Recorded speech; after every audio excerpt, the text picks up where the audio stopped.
Hello and welcome to Education Talk. Now, this is one of the best programs on education on television for you. It is targeted at parents, students, teachers, and also those who want to increase their educational attainment. I'm Wilma, and to discuss the various issues on education this week, with me in the studio is Dr. Chris Imafidon, and he's a well-known consultant to governments. Dr. Chris, you're very welcome to our studios. Thank you for your very kind invitation. You're welcome. Now, pupils from Chinese families are often successful in Western school systems, and in the UK they have better exam results than any other ethnic group. A study from the Institute of Education has examined why these children of Chinese migrants are so high achieving. The study pointed to factors such as hard work and parental engagement. Let's remind ourselves of the achievements of various countries in the last PISA test by watching this clip.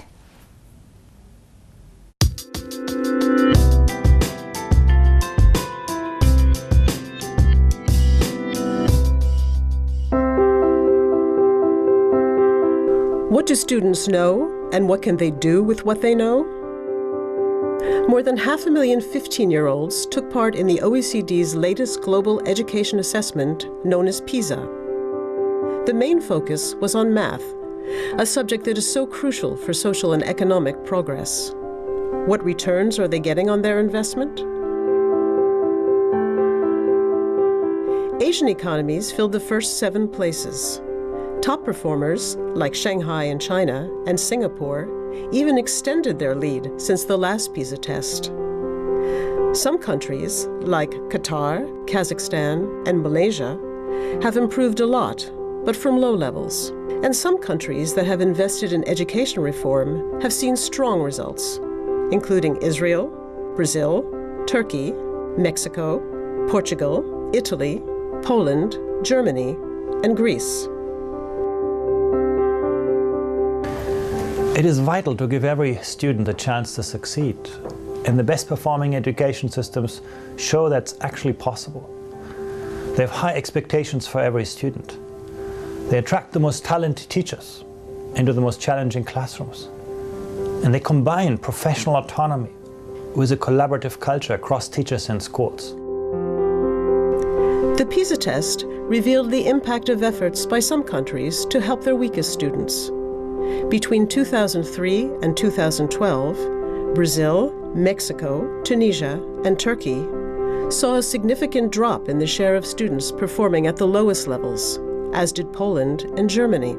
They managed to narrow the gap between high and low-performing students. Some increased equity, too, as many low performers are from the poorest families. PISA shows a clear gap between the genders. It's in favor of girls when it comes to reading, in favor of boys when it comes to math. And the math gap is particularly wide among the top performing students, in favor of boys. What's worrying is that the gap is not just in performance, it's also reflected in the attitudes of girls. Girls have lower expectations of themselves, lower aspirations in math, and lower dispositions. And that in itself can become a very important barrier for their future success.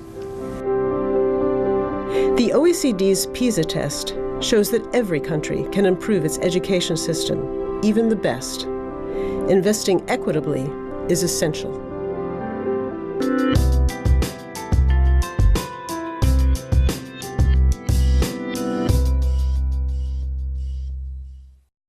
And that report is about the last OECD PISA test. Dr. Chris, when one of my colleagues watched the clip and she saw the histogram, she asked the question, where is England? Unfortunately, on this particular occasion, England and in fact all the nations that make up the United Kingdom did not do as one would have expected. We'll probably be able to overcome some of the difficulties later because the policies always produce a set of results. So if the policy is not right, the results will not be right. No matter how historic that nation is in terms of achievement, common policies are not geared towards bringing the best out of students. And I've always believed that every child is a genius. If we give them the right guidance, if we give them the right support, it's impossible for them not to top the charts. Let's look at one of the things we'll be looking at is what really encourages parents to actually become more educationally involved when it comes to their kids' education, and why at all parents have to show interest. Because when parents become too busy with their profession and they forget about their kids, what they do in school, the kids really don't do very well. And that's one of the things we found out, that the kids from Chinese families do very much better. They do very well compared to other kids. Why is that so? It's not genetic, it's very, very cultural. If you have the values that the parents believe in and they pursue that, then it is impossible for you to fail. You just have to understand that as a parent, your primary responsibility is teaching and guiding your child. The teacher, the word teacher, is just too narrow for you to use to say, look, this is the well-being of my child. I'm delegating the academic well-being of my children to a third party that will not suffer any loss or consequences directly from their performance. So if you don't outsource that, if you don't give that to a third party, if you do it yourself, you'll be able to take instant action if you find things going off the rail. So I think that's what every parent should realize. You are the number one educator of your child. They may have teachers, because you've been there for a longer period of time, you covered a lot more things, you've got to be able to do things the way you want it done. And that's what the Chinese students, well, Chinese parents give their Chinese students, and therefore are able to achieve as much as, or if not more than what the government standards are saying. Then how can the school system here encourage parents to be more engaged with the educational attainment of their children here in England? Let's bring it back home. It's fairly simple. Whatever we celebrate, we will always duplicate. So if you don't celebrate the parents that have been helpful, if you don't acknowledge them, if you don't give them awards like you do for your best students, you will not be able to get more parents to aspire to want to really be there for their children. So the parents themselves should be given awards? Yes, they should be encouraged. 1, 2, they should be given the tools, they should be given the information they require. They should be told at the beginning of the academic year, let the new teacher or the new form tutor invite the parents in and say, look, this is year 7. These are our targets. This is what we hope to do. This is how significant year 7 is in the scheme of things if you want your son to end up, or your daughter to end up in a top university. Or at the beginning of year 9, this is the crucial year. You're going to decide what subjects you want to study, and you're going to jettison some subjects. This is what should happen. Then the parents will have a bigger time to discuss with the students and be able to input into the student's decision. Right now, the school operates from one corner, and all the information is locked up in the school, and the parents operate from a second corner, and its child is in between the two great gulf. You need to be able to bridge that gap and know that both home and the school are singing in tune and singing from the same hymn sheet. If you can do that, then success will be guaranteed. And that's essentially what the culture is in the Chinese subculture, is that they need to make sure that their son or their daughter triumphs, and triumphs always. Because the top 7 countries were actually Asian countries in the last PISA test. That's why it's cultural. It's not genetic. Whoever thinks it's genetic need to think again and review where there are isolated cases in England where students are able to trump or go against the trend. Well, this brings us to the educational conference taking place in Birmingham on the 25th of October. Now, Dr. Chris, why is this conference targeted at parents? It's an acknowledgement that you are the sole decision maker when it comes to changing from a primary school to a secondary school. And in fact, if we will go back one step, when it comes to choosing a primary school, it's the parent that chooses a school, it's not the teacher. So if you move from one location to the other, you move a school. You move school as well. If you move home, you move school. So the parent plays a far more disproportionate role compared to any other agencies of the state or the government. So, and the parents need to be empowered. And I'm very excited at Excel 3 that they've thought it wise to bring in different people. They're going to invite Sally Taylor, for instance, who is the Director of Education and Skills. Birmingham City Council is going to be there. Dr. Byfield is going to be there to, again, look at the question is, how good is my son compared to every other child? How good is my child compared to every other child? There's going to be a section on bringing out the genius in your child by neuroscientists, and I'm going to deal with subject-specific areas of how well can I boost the maths ability of my child. So every single parent must be informed, because they are the manager of the child. They will manage every single ambition of the child.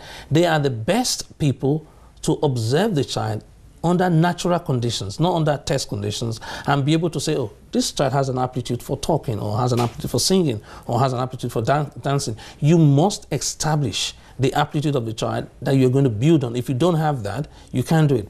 The teachers don't have the luxury of that. They have 30 students in a class, they have a limited time period, and they have to do what they have to do. But the parent had one child in front of them, or two children, or maximum 4 or 5. The average now is 2.4. So you can look at your children and say, oh, I think he's leaning towards this particular profession, or he has this gifts, or he has this talent. And so you can nurture that. But if you give that to the school will never ever have the wherewithal to do that. It will be quite generic. Well, the flyer for this conference will definitely be on the screen a moment from now, and you will see it will be taking place on the 25th of October. Tell us some of the things that the parents are going to be learning, because it's actually free. Yes, it's free. You must register before the 15th of October, by the way. If you register, it's a free registration, register free. Another thing that the parents will need to understand is the transition between primary and secondary. When do you start planning for that?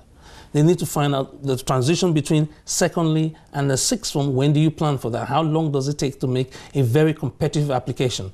When we transition between the sixth form and university, what extra steps do you need to take? Why do you need to do the Duke of Edinburgh Award? And then there's an all-true free school that's coming up in Birmingham, the King Solomon School will also be on display, which is a sample school, and you'll be able to talk to the current leaders, and they'll be able to share with you in a very non-threatening way, without having vested interest. So you're now saying, we're not interested, we don't have anything to lose or gain. We're giving you unbiased information, independent information that will guide every parent and any parent. So if you have a son that is SEN, if you have a daughter that is special needs, make sure that you mark the 25th of October, because it's a national conference exclusively for educational achievement and directed at not teachers this time. At parents. At parents. So that's the primary focus, is what can the parent do to be able to bring out the best for their child. And you need that information, because most students that achieve, they don't achieve because of ability. Because most of us think, oh, he's able. No, they achieve because the parents were well informed and the parents took the right decisions and made the right choices. So your choices are far more important than your so-called innate ability. Because if you make the wrong choice, your ability will not be able to flourish. If you pick the wrong school, if you pick the wrong subject, if you pick the wrong career, your ability will not be able to flourish. So you need to be guided, and the information changes literally as the policies change.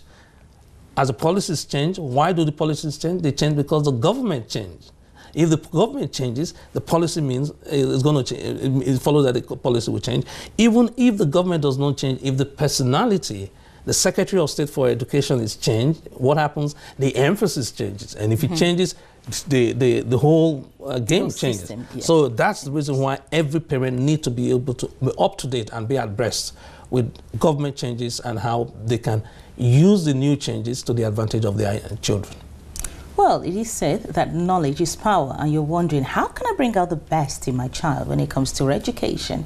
You can log on to www.excellenceineducation.org or send an email to educationtalk@lovotv.co.uk, and we'll be giving you more information about the conference taking place in Birmingham on the 25th of October. It is targeted at parents, mainly at parents this time around, and not teachers at all, at parents. Now, last week, His Excellency, the U.S. Ambassador, had a conference in London, and most American universities were in attendance. One of the things discussed was how to get a scholarship into top universities in America, and a lot of students in the UK want to actually go on an exchange program or to have a final year study there, and they need a scholarship. It's very, very important.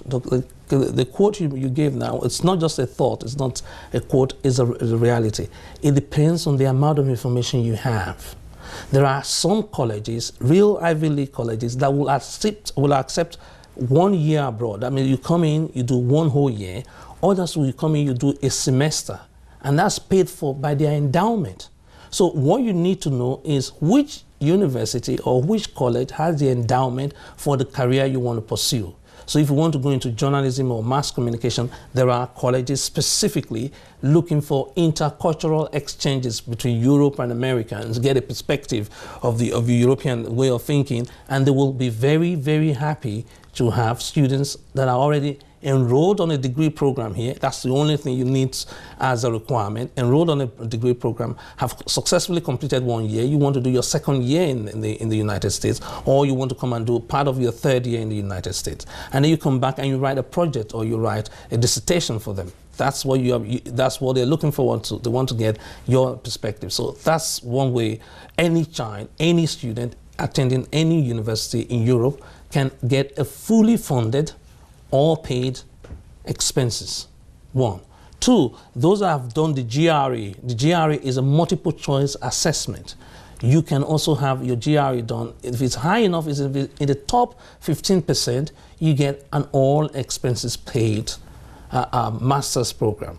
So these opportunities are there, but you will never know until you physically travel all the way to the States, or in this very unique opportunity, the people from the different universities and colleges in the States flew to London and were able to interact with prospective students, parents, and the ambassador was was on hand to be able to facilitate that exchange of views and information. So most of us need to get that, and not all of them are available on the website. That's what is unfortunate about that. They usually aren't available on the website. Yes. The best are usually not there. They're not operated as everyone will go for it. And on the average, how much is a scholarship?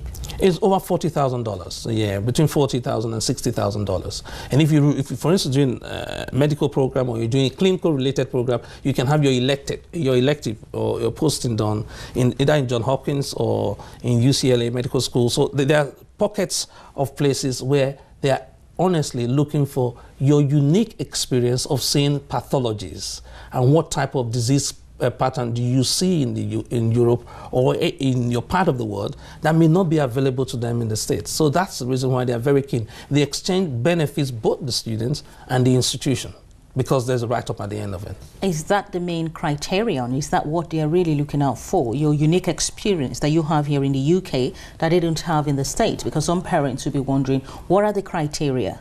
They want to see temperate-related diseases, and because some part of the United States are very tropical, they want you to be able to come in with your temperate knowledge and experience, and whatever clinical posting you've had before now, they will treasure it. They want to be able to see how did you work on that? Because they have the FDA, we don't have the FDA. So there are structural differences between the two systems, but the human beings are always the same. So why is it that we have a disease condition that is prevalent in a particular place and it's totally absent in another part of the world? It's always a useful thing to learn from one another.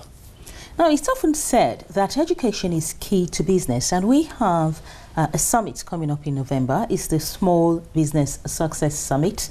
Very interesting. This has been set up by the small to medium-sized businesses to encourage entrepreneurs that are coming up with business ideas. Tell us more about this summit. Yeah, if you're involved in business, the biggest thing you want to do is take time off your daily routine of looking for customers and looking after customers, and then learn new tricks and learn new changes and learn new legislations that are now impacting your business. So the biggest success factor for any business to survive or succeed is the amount of information you have and whether you have the information that is right for now, not the one that was right for yesteryears, because the one for yesteryears are already dated. The business opportunities that were associated with the pre-internet era is no longer there. We're now in the post-internet era. So how do you use the tool? So if you're a business owner or you are involved in running a small business, small or medium-sized business, the Success Summit is one opportunity for you to meet other business owners, discuss with them, and then also hear from people that have been through that cycle of business. You know, you start, then there's growth, and because of one reason or the other, the growth drops. That business cycle is a fundamental. It happens all the time. Because once there is growth, you have problems or challenges associated with growth. How do you deal with growth? How do you deal with taking in new customers? How do you expand your customer base? Because the more customers you have, the busier your business is going to be. So, and that comes up in November. We're probably going to get more information on that. And I've been invited, so I'll be speaking, I'll be sharing on why education is crucial to anybody that is determined to make success of the business venture they are embarking on today. So one of the things they do, the key areas, is actually to minimize the losses encountered by startups and entrepreneurs. That's right. You're looking at efficiency. You say, what things can I do with the computer instead of doing with a whole person that is salaried? So you might find out that 5 or 6 people might be doing a particular job now, and if you look at it very well, you retrain only 3 of them to do it and deploy the other 3 to do new things, because these 3 can, using the tools that we have today, using autoresponders, using automated payment online, using a website that is not just e-commerce compliance, but a website that can interact with the user in such a way that any question that the user is hoping to ask, you have that anticipated for, and you have FAQ coming up each time you do a search in the website. Then you find out, oh, because there are some websites right now, corporate website, they don't have a search box. So if you come to the website, if you don't see what you're looking for, you can't even search for it. And that's dated. If you're in small business, you cannot survive on that. And if you're so-called small business, you find out that if you open up 1 or 2 things on your website, you become a global business.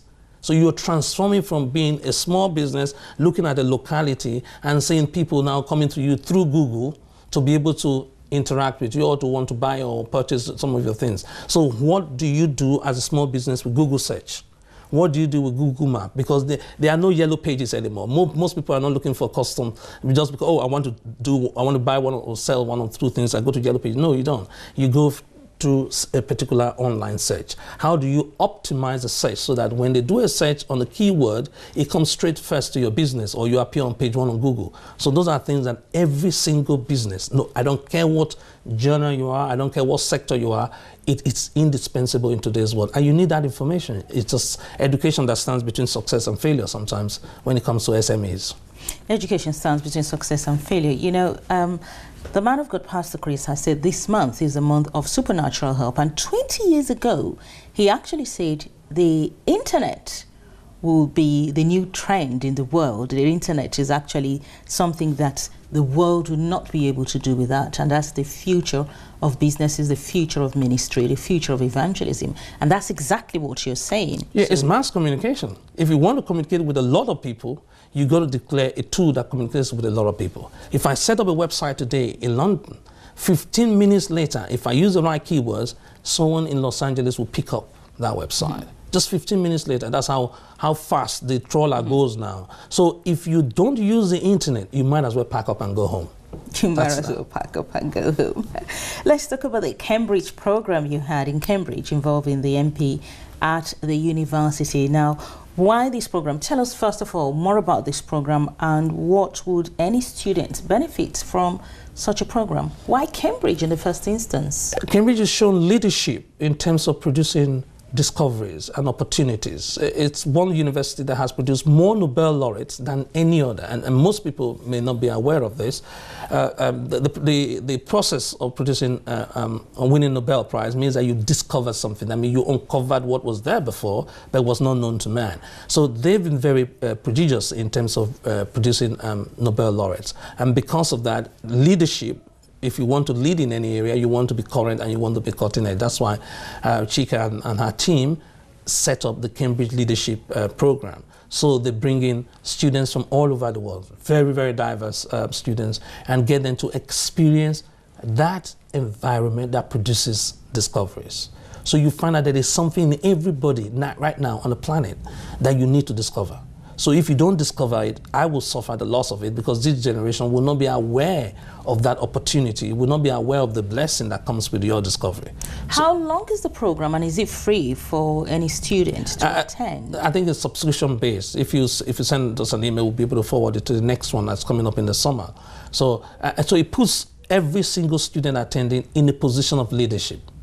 It exposes you to how soft skills can interplay with technical skills to be able to produce something useful. We look at cross-disciplinary and interdisciplinary. So you're not just saying, we know this in medicine, so work with this in medicine. You find out, are they still using the same principles in engineering?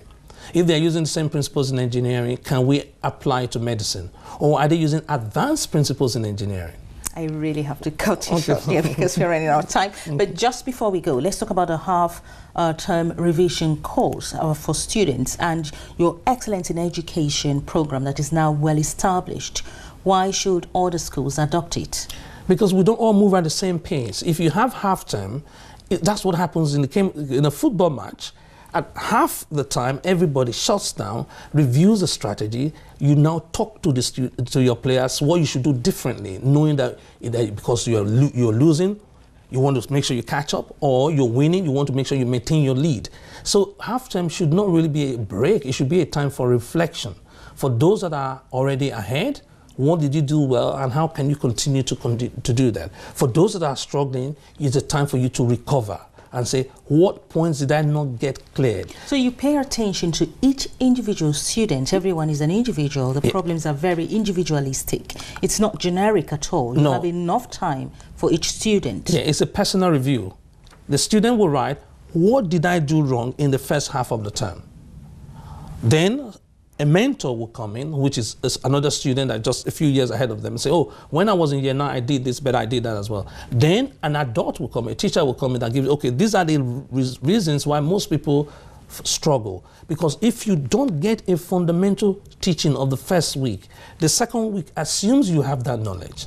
The third week assumes you have that knowledge. So you now have 3 layers of knowledge that is deficient. So if you have a building that doesn't have a strong foundation, the more you build on it, the higher the chances that that foundation is going to collapse. And most times the students don't even get the foundation right, and because of that they don't do well. You can relay the foundation, use the half-term period to relay the foundation, and then when you come back again, you're now at par with all the other people that were ahead of you before. So it's always a beautiful time for any school or any student that hopes to write any exam. Thank you so much, Dr. Chris. I would have to stop you there. But we look forward to seeing you next week. Thank you. And viewers, it is Education Talk. For more information, you can send emails to educationtalk@global.tv.co.uk. In the meantime, enjoy the rest of our programs.